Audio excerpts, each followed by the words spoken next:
Hi, my name is Chung, and you're watching a video about the movie menu inside the Magic Lantern.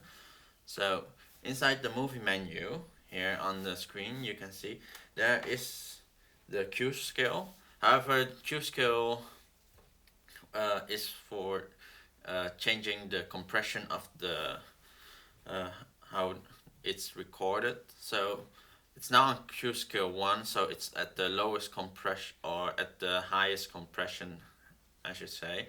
So the quality is lost. However, the file format is, or the files will be much smaller, and actually you can record past the 4, or not past the 4 gig, or past the 12 minute limit. However, there still is the 4 gig limit. So your files will be smaller, so, or the MB or bits per second is smaller or less, so you can record longer before you hit the 4 gig limit. However, there's still like a 59 time limit, or half hour time limit. However, for the moment, I find it the best is to either set it off to record at the standard high quality of how Canon has set it, or you set it on Q scale 1 for recording more, because and if you don't do much color correction on it, you can record it on Q scale 1.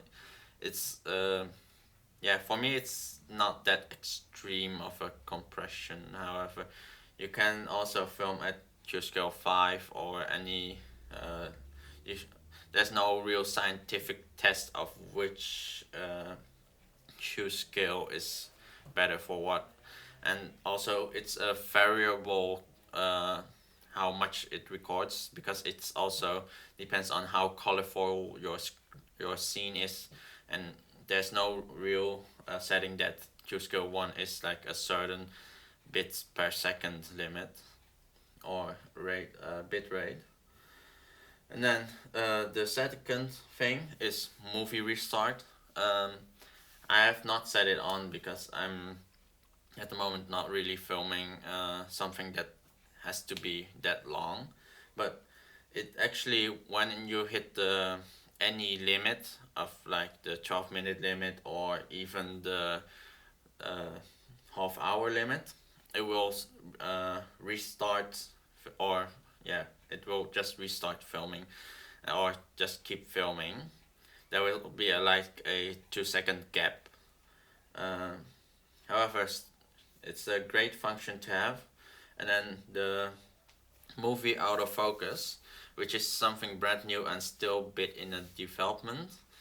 There are a few builds where it works actually pretty good. It actually, yeah, just is a continuous autofocus, and you have 3 different settings for it. It's first one is with the shutter button on hold or half pressed.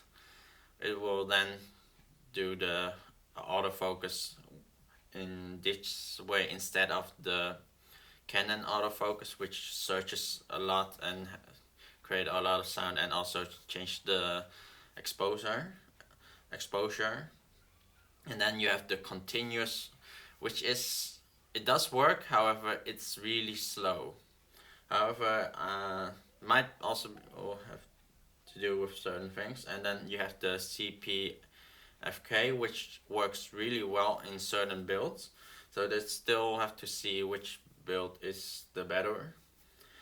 And then start with live view is yeah, don't have to explain that much. It just set your camera start to live view directly. And then this is very interesting, the movie mode remap. It actually remaps the button on top, the setting button on top of your, or the yeah, the button on top the dial. So instead of using the movie or dialing it to the movie mode, you can set it to a depth, which is a setting you don't actually use a lot as photographer, and yeah, it makes it easier to switch to full manual or A mode or aperture priority mode. And also you can set it on CA, so the creative um, mode, creative assistant mode. So you can actually turn your dial quicker to movie mode instead of the standard way how Canon has set it. And also here the movie logging, I don't find it really that you need to use it. However, it actually, when you film, it will actually make a extra text file set, and it will say uh, what lens did you use, what focal length, uh, the speed, and what kind of settings you have actually used for that, and also the time. And yeah, actually you can, if you have the Zoom browser, you can find all the information back that way. However, if you don't have the Zoom browser and you have to give the file to an editor who does not own a Canon camera, it might be useful for him to get the extra information. And then time indicator remaining, there's three settings. It's now on how much free space there is still on your camera. It will still show up as a time instead of actually showing you how many gig. But also you have a remaining 4 gig, so it says uh, how or yeah, it shows when you're at the 4 gig limit, so you can either stop recording and then restart recording. And also there is the yeah uh, just the standard time from how long you have been recording, and that was it. And yeah, Q scale, just use it as off or -1, and you can also try and testing on others.